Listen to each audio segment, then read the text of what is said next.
Hello बच्चों, आज हम बात करेंगे क्वांटम नंबर्स की। ये नंबर क्या हैं और कैसे आए हैं। हाइजेनबर्ग ने और डी ब्रॉय ने हमें बताया था इलेक्ट्रॉन क्या है, एक वेव है जिसको उन्होंने मैटर वेव का नाम दिया था। इस मैटर वेव की हमें एक इक्वेशन चाहिए थी, तो श्रोडिंगर ने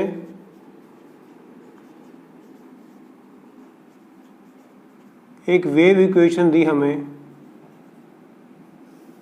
जिसको श्रोडिंगर वेव इक्वेशन बोलते हैं। ओके, ये इक्वेशन है D square psi upon D X square plus D square psi upon D Y square plus D square psi upon D Z square plus 8 pi square M S square E minus V psi is equal to 0। Okay, ये double differentiation की equation है जहाँ पर x, y, z जो है axis है जिसको Cartesian planes बोलते हैं, कार्टेशियन प्लेन्स बोलते हैं इनको। और m क्या है, मास है।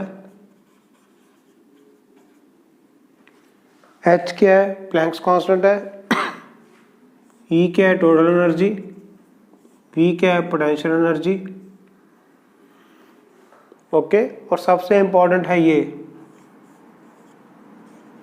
साई। साई क्या है, साई है एक वेव फंक्शन। ओके, इलेक्ट्रॉन क्या है बच्चों, इलेक्ट्रॉन एक वेव है ऐसे। और साई क्या है, वेव फंक्शन। साई में पूरा एड्रेस छिपा हुआ है इलेक्ट्रॉन का। जो भी इलेक्ट्रॉन का जन्म कुंडली है, जो भी कुछ है इलेक्ट्रॉन का, सारा इस साई में छुपा हुआ है। ओके, साई को हम ये भी बोल सकते हैं ये एम्पलीट्यूड है।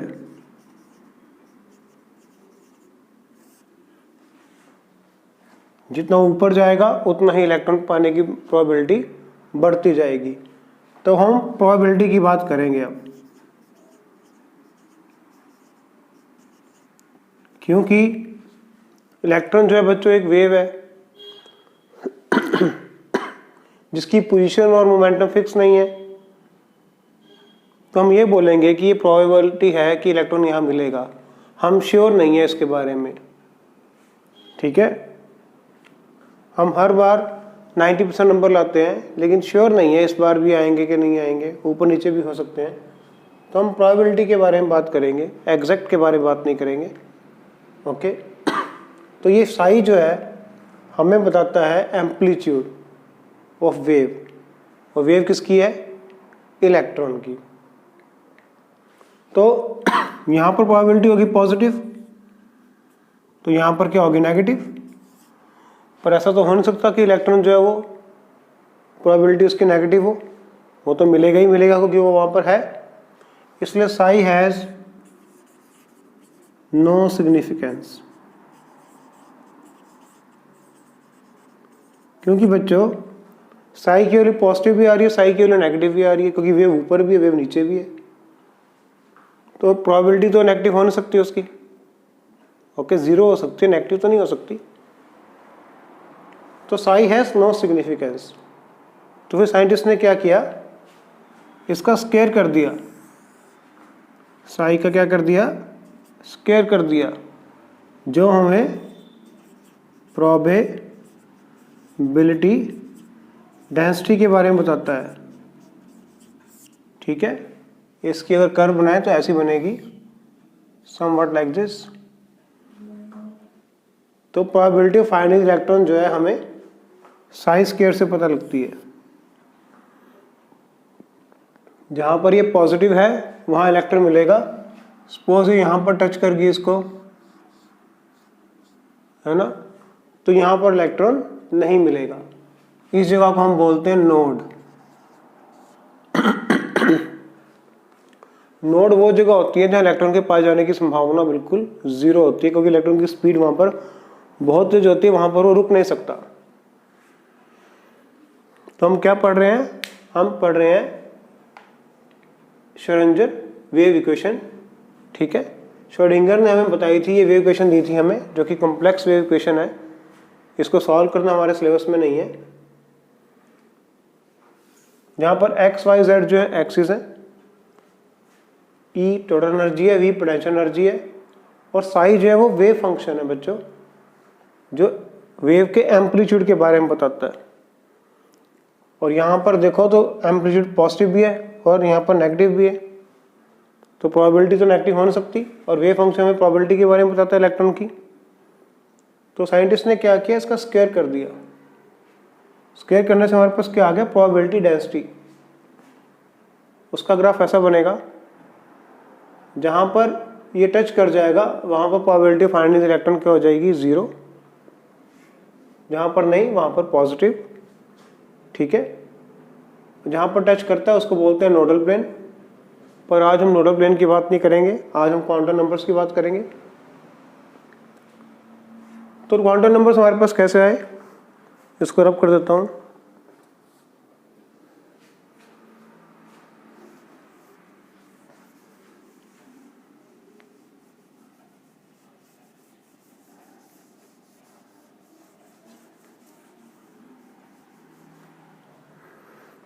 यहां एक्स वाई जेड क्या है? कार्टेशियन कोऑर्डिनेट्स हैं। ओके बच्चों, जब इनको हम 3D में सॉल्व करते हैं तो हमारे पास आर, थीटा और फाई आता है। जैसे ये इलेक्ट्रॉन है जो 3 डायमेंशन में कहीं भी हो सकता है। मान लो ये प्लेन पेपर के ऊपर है ये एरो, तो ये जो है इसका रेडियस है, यहाँ पर थीटा, और इसके नीचे का जो है वो फाई, ऐसे करके। ओके, तो इनको जब हम 3D में सॉल्व करते हैं तो हमारे पास क्या आते हैं? R, theta and phi. Okay, ये आर, थीटा और फाई जो है हमें बताते हैं, जब इनको सॉल्व करते हैं तो इनसे हमारे पास आते हैं 3 क्वांटम नंबर्स। 3 quantum numbers. ठीक है, ये जो तीनों हैं, these are characterised by 3 quantum numbers. वैसे तो 4 क्वांटम नंबर है, लेकिन श्रोडिंगर वेव इक्वेशन से हमारे पास 3 ही आते हैं। एक है प्रिंसिपल क्वांटम नंबर, एक है एजीमुथल जिसको एंगुलर भी बोलते हैं, ये हमें एंगल्स के बारे में बताता है। और तीसरा है मैग्नेटिक क्वांटम नंबर। तो बच्चों, जो श्रोडिंगर वेव इक्वेशन को हम सॉल्व करते हैं तो हमारे पास एक्स वाई जेड को 3D में जब सॉल्व करते हैं तो आर, थीटा एंड फाई आते हैं, जहां पर ये जो है रेडियल है वैल्यू और ये जो है एंगुलर वैल्यूज है।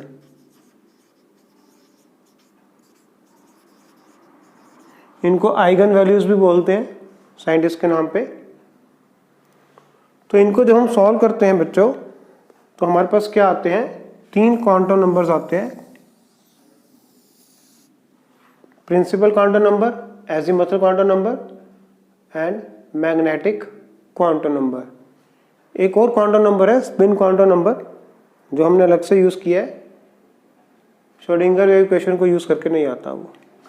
ठीक है, तो हमने आज इन्हीं की बात करनी है, क्वांटम नंबर्स। कौन कौन से? प्रिंसिपल, एजीमुथल, मैग्नेटिक, और एक चौथा है स्पिन क्वांटम नंबर, जो कि श्रोडिंगर वेव इक्वेशन से नहीं मिलता।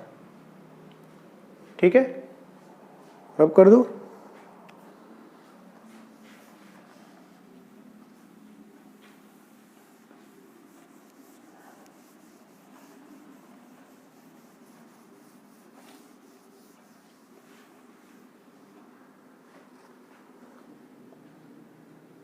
तो सबसे पहला क्वांटम नंबर है n,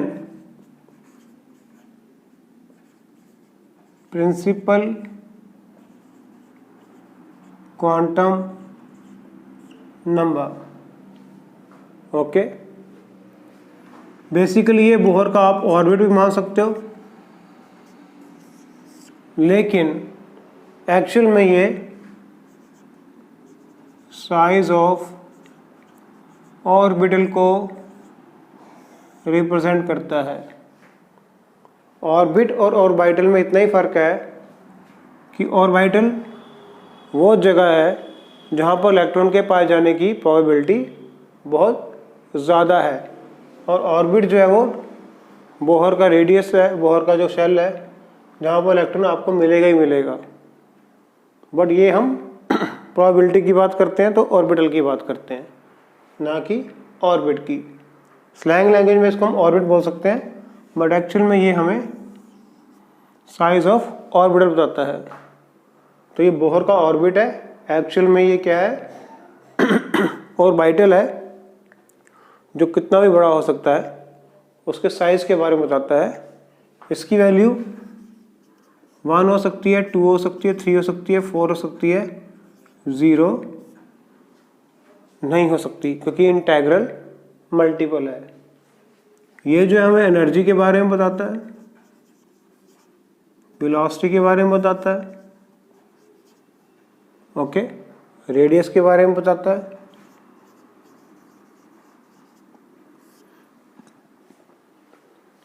तो आप कह सकते हो बेसिकली जो n है वो एक शेल है, मेन शेल।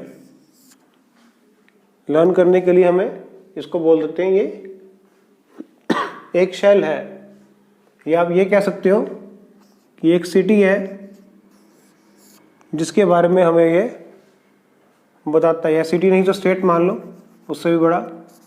ये हमें स्टेट के बारे में बताता है, ठीक है। जो L है वो हमें किसके बारे में बताएगा, सिटी के बारे में, ठीक है। L किसके बारे में बताएगा, सिटी के बारे में। M वो सिटी के सेक्टर के बारे में, और S जो है समझ लो वहाँ पर वो आदमी रहता है। वैसे तो सेक्टर में ही रहता है, लेकिन S जो है वो उसकी प्रॉपर लोकेशन को बता देगा, ठीक है।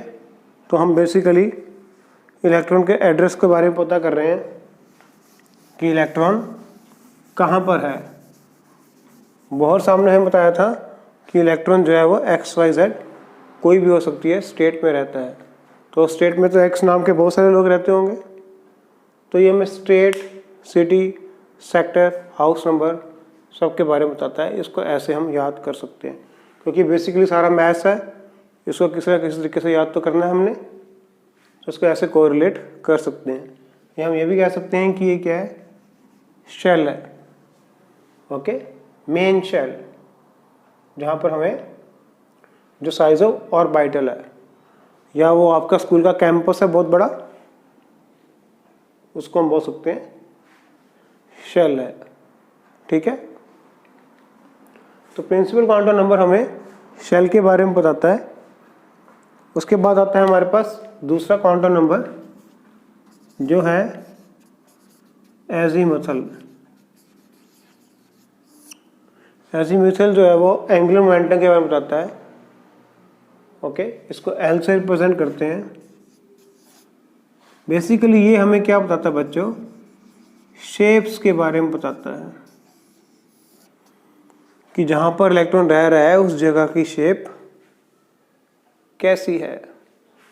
अगर L 0 है बच्चों तो S है उसकी, ठीक है, उसको ऐसे डिनोट करेंगे।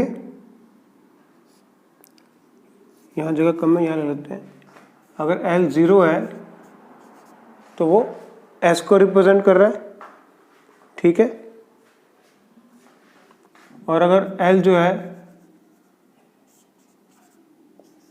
1 है तो वो P को कर रहा है, L2 है तो वो D को, L3 है तो वो F को रिप्रेजेंट कर रहा है, ठीक है बच्चों। S की शेप होती है स्फेरिकल, ओके। पी की शेप होती है डम्बल, ये डम्बल करते हैं हम। डी की शेप जो होती है डबल डम्बल, और एफ की शेप क्या होती है 8 फोल्ड।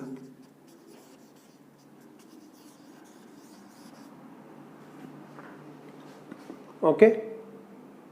एस का मतलब होता है शार्प, पी का मतलब होता है प्रिंसिपल, डी का डिफ्यूज्ड, एफ का फंडामेंटल, इसके बाद जी आता है जिरॉइड, H harmonics, I intensified, but आपने उनको लर्न नहीं करना, हमें एफ तक पूछ सकते हैं, ज़्यादा से ज़्यादा जी तक पूछ लेंगे। तो L4 होगा अगर, तो वो होगा जी। ठीक है। तो L बेसिकली हमें क्या बता रहा है, शेप्स के बारे में बता रहा है कि जो ऑर्बिटल है जहाँ पर इलेक्ट्रॉन हमें मिलेगा उस ऑर्बिटल की शेप कैसी होगी, एजीमुथल या इसको एंगुलर भी बोल देते हैं। ओके। अब हम तीसरे क्वांटम नंबर की बात करते हैं।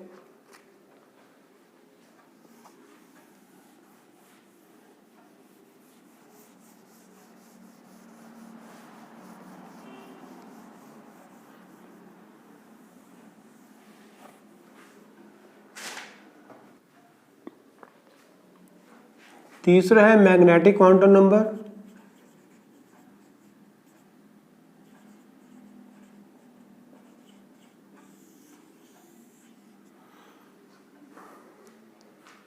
जब हम हाइड्रोजन के स्पेक्ट्रम को मैग्नेटिक फील्ड में डालते हैं तो जो स्पेक्ट्रल लाइंस हैं वो स्प्लिट हो जाती हैं और बारीक हो जाती है, इसको बोलते हैं जीमन इफेक्ट।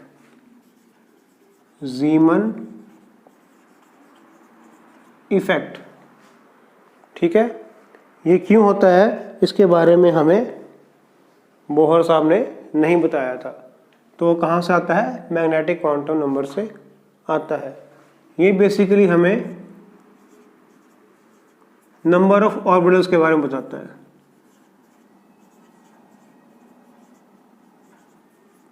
कितने ऑर्बिटल होंगे उसके बारे में ये हमें बताता है।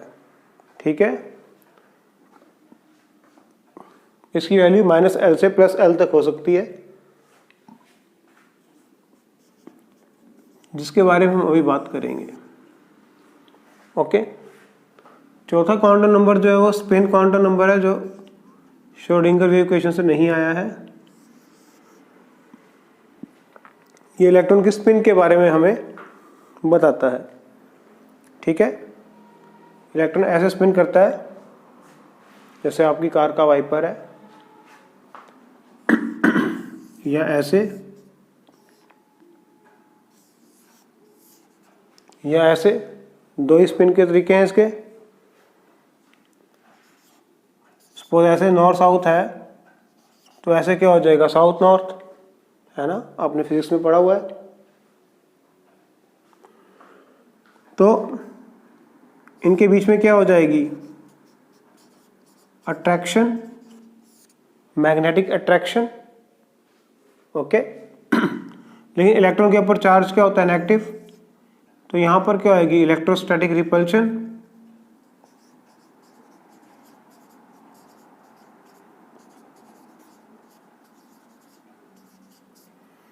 अगर अट्रैक्शन रिपल्शन से ज़्यादा है तभी तो इलेक्ट्रॉन जो है ऑर्बिटल में रहेंगे, अदरवाइज तो नहीं रह सकते। तो इसलिए हम कहते हैं कि एक ऑर्बिटल जो है उसमें मैक्सिमम 2 इलेक्ट्रॉन रहते हैं जिनकी स्पिन जो होती है ऑपोजिट होती है। इसको +12 और -12 से रिप्रेजेंट करते हैं। अगर ये उल्टा घूमेंगे तभी तो अट्रैक्शन होगी, सीधा घूमेंगे तो रिपल्शन शुरू हो जाएगी। रिपल्शन ज़्यादा तो फिर कैसे रहेंगे ऑर्बिटल में। यही वजह है कि ये ऑर्बिटल में इकट्ठे रहते हैं, क्योंकि इनमें फोर्स ऑफ अट्रैक्शन जो होती है इनकी स्पिन से जो पैदा होती है वो ज़्यादा होती है as compare to force of repulsion. ठीक है। तो जब भी हम दिखाएंगे इनको सेम में नहीं दिखाएंगे, ऐसे, ये गलत है, एक ऊपर एक नीचे। तो इलेक्ट्रॉन जो होते हैं वो एक ऑर्बिटल में मैक्सिमम 2 रह सकते हैं। ओके, अब इनके बारे में डिटेल में बात करते हैं।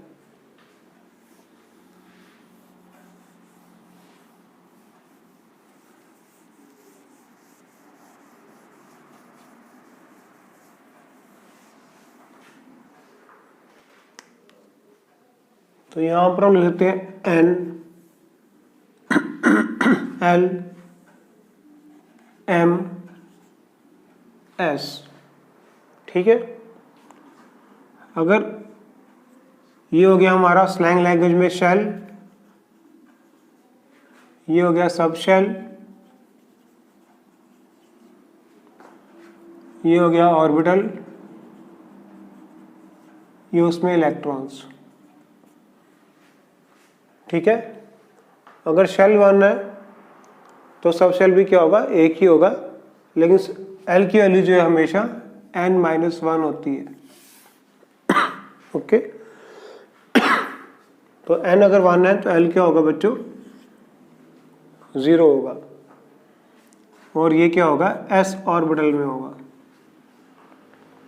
ठीक है, s ऑर्बिटल जो होता है एक ही होता है, तो उसको हम ऐसे दिखा सकते हैं। ओके, इसको आगे दिखा देंगे। अगर n 1 है तो L क्या होगा, वो भी 1 होगा, लेकिन उसको लिखेंगे हम किससे, 0 से। m की वैल्यू जो है -L से +L तक हो सकती है, तो अगर L 0 है तो m भी क्या होगा, 0। 0 का मतलब है एक ऑर्बिटल, एक ऑर्बिटल। ओके, उस ऑर्बिटल में मैक्सिमम 2 इलेक्ट्रॉन रह सकते हैं, एक पॉजिटिव स्पिन का, एक एंटी क्लॉकवाइज, एक क्लॉकवाइज, एक +12, एक -12।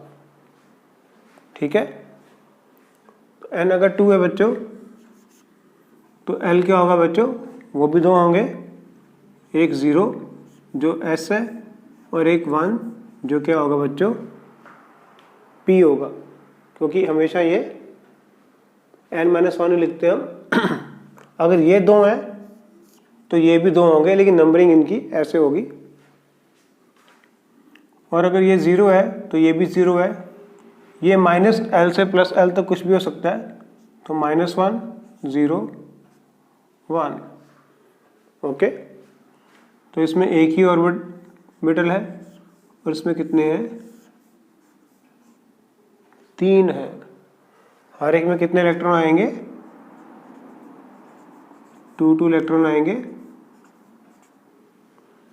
तो सेकंड जो शेल है उसमें मैक्सिमम कितने इलेक्ट्रॉन आ सकते हैं, 2 + 6 8 इलेक्ट्रॉन्स आ सकते हैं। अगर ये 3 है बच्चों तो ये भी 3 होंगे, 0 1 2। S में तो ये 0 होगा, P में ये -1 0 1, D में ये -2 -1 0 1 2। तो ये 1, ये 3, अभी कितने हो जाएंगे बच्चों, 5 ऑर्बिटल्स।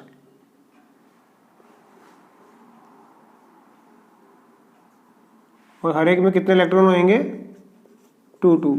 तो टोटल नंबर इलेक्ट्रॉन कितने हो गए, 10। यहाँ पर 6, यहाँ पर 2। ओके, अगर ये 4 है तो ये भी 4 होंगे बच्चों,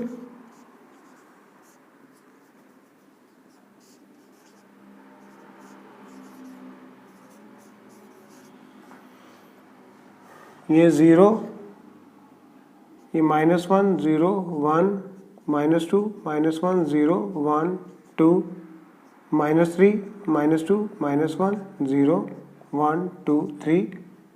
ये 1 होगा, ये 3 होंगे, ये 5 होंगे, और ये कितने होंगे, 7 होंगे।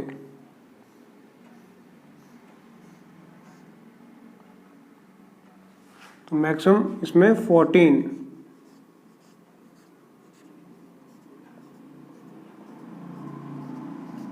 ठीक है, इसमें मैक्सिमम 10,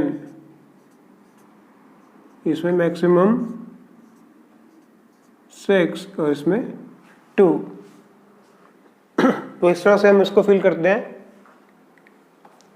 ये क्या हो गया हमारे पास, 1s हो गया, ये 2s 2p, यहाँ पर लिख लेते हैं इसको ऐसे, ये 1s हो गया, ये 1s 2s 2p, 3s 3p 3d, 4s 4p 4d 4f, ऐसे ही आगे 5 में जाएंगे तो g भी आ जाएगा।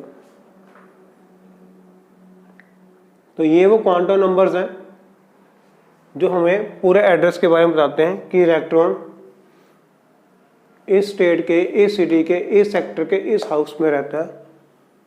ठीक है, ऐसे हम इसको याद कर सकते हैं। ये है प्रिंसिपल क्वांटम नंबर, ये है एजीमुथल, ये है मैग्नेटिक क्वांटम नंबर और ये है स्पिन क्वांटम नंबर। ओके, इनके बारे में कुछ और जानते हैं अब। एन बेसिकली हमें क्या बता रहा है, एन हमें बता रहा है साइज ऑफ ऑर्बिटल। तो इसमें कितने ऑर्बिटल्स होंगे, तो नंबर ऑफ ऑर्बिटल्स होंगे एन स्क्वायर। सपोज 1 है तो 1 ऑर्बिटल है, देख लो। अगर एन के लिए 2 है तो 4 ऑर्बिटल्स होंगे, 1 2 3 4। एन 2 3 है तो 9 होंगे, 1 2 3 4 5 6 7 8 9। ठीक है, और इलेक्ट्रॉन्स के बारे में बताता है ये, तो हम क्या करेंगे, 2n स्क्वायर, 2 इंटू 1 तो पहले शेल में कितने आ रहे हैं, 2 इलेक्ट्रॉन आ रहे हैं। 2 इंटू 2 का स्क्वायर, 4 2 8, तो इसमें कितने आ रहे हैं, 8 इलेक्ट्रॉन्स आ रहे हैं। इसमें कितने आ रहे हैं, 2 3 9 2 18, तो 18 आ रहे हैं, है ना, ऐसे 32। तो हमें ये शेल जो है, एल जो है, एन जो है, हमें ऑर्बिटल्स के बारे में बताता है। तो उसका फार्मूला है एन स्क्वायर, इलेक्ट्रॉन्स के लिए फार्मूला है 2n स्क्वायर, और इस स्पेक्ट्रल लाइंस के बारे में बताता है, स्पेक्ट्रल लाइंस n-1/2, जिसके बारे में हम स्पेक्ट्रम में बात कर चुके हैं। तो n जो है हमें बेसिकली एक तो रेडियस बताता है, एक एनर्जी बताता है, एक वेलोसिटी बताता है, और साथ में n स्क्वायर जो है हमें बताता है number of orbitals, 2n square बताता है नंबर ऑफ इलेक्ट्रॉन्स, और n-1/2 बताता है स्पेक्ट्रल लाइंस। ओके, एल हमें एंगुलर मोमेंटम के बारे में बताता है,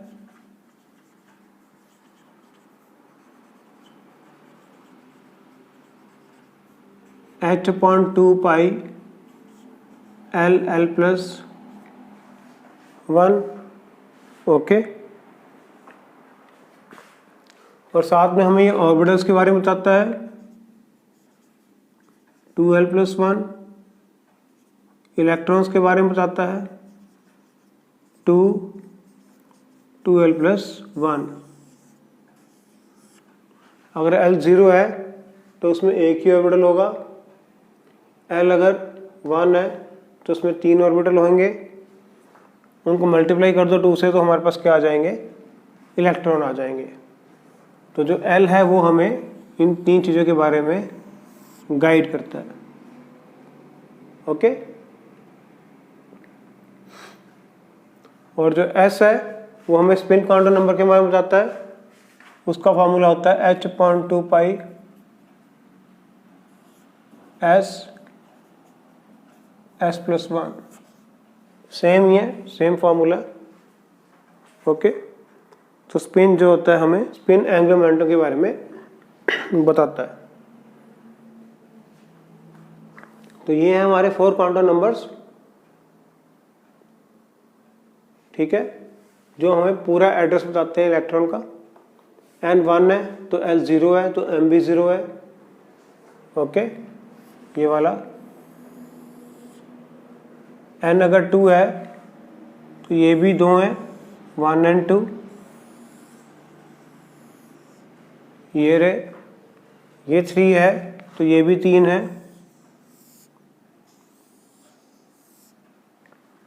यहाँ तक। ये अगर 4 है तो ये भी 4 है,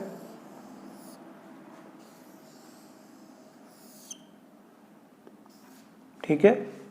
तो इस तरह से हमारे पास पूरा इलेक्ट्रॉन का एड्रेस आ जाता है कि इलेक्ट्रॉन कहाँ कहाँ पे रहता है। Okay,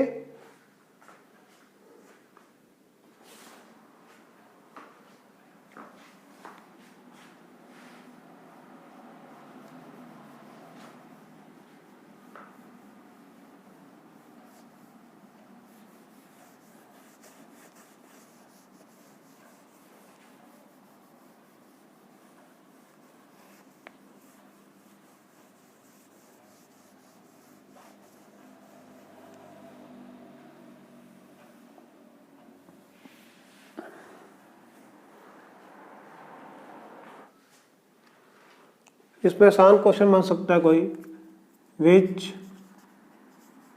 of the following set of quantum numbers not possible, n अगर हम लेते 3, L2, m-1, s plus minus half, n3, L2, m0, s plus half, n3, L3, m-2 minus half, n3, L1,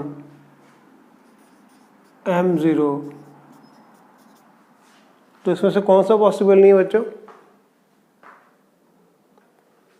हमेशा जो L होता है वो n-1 होता है, कभी n-L इक्वल नहीं हो सकते।